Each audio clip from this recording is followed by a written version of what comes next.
নতুন প্রজন্মকে বাংলা সংস্কৃতি ও কৃষ্টি কালচারে উদ্বুদ্ধ করতে ইতালির ভেনিসে অনুষ্ঠিত হয়েছে শীতকালীন উৎসব। প্রবাসী নারীদের নিজ হাতে তৈরি নানান রকমের বাহারি পিঠার স্বাদে ছুটির দিনটিতে প্রবাসীদের মিলন মেলা পরিণত হয় ঠান্ডা মিষ্টি আমেজে। ইতালির ভেনিস থেকে টিশা সুলতানার তথ্য ছবিতে ডেস্ক রিপোর্ট।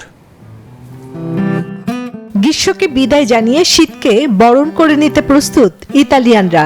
আর এই ঠান্ডায় দেশটিতে বসবাসরত প্রবাসী বাংলাদেশিরা ছুটির দিনে শীতের নানা আয়োজন নিয়ে ব্যস্ত। বাংলাদেশি ঐতিহ্যবাহী পিঠা নিয়ে প্রতি বছরই ইতালির বিভিন্ন শহরে পিঠা উৎসব করা হয়।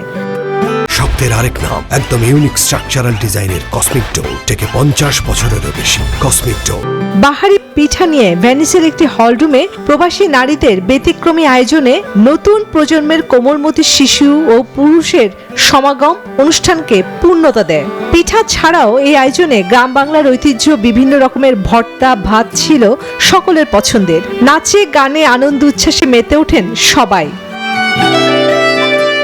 সারাদিন খাওয়া দাওয়া আর আনন্দ উৎসবে কিছুক্ষণের জন্য হলরুমটা হয়ে ওঠে ছোট একটি লাল সবুজের বাংলাদেশ। এখানে আমাদের যে বাচ্চারা বড় হচ্ছে, দেখা যায় ওরা তো আমাদের দেশের যে শীতকালীন উৎসবটা, পিঠা মেলা, এগুলো সম্বন্ধে ওদের তেমন কোনো আইডিয়া নাই বা ওরা জানে না। এই জন্য আমাদের এই আয়োজনটা, যাতে ওরা বুঝতে পারে।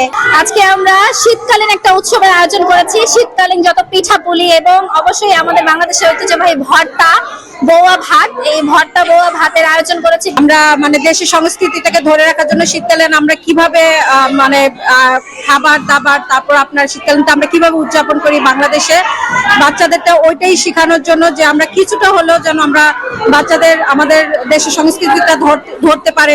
মূলত প্রবাসে নতুন প্রজন্মকে বাংলা কালচার শেখানোর জন্যই তাদের এই আয়োজন। Desk report, news 24।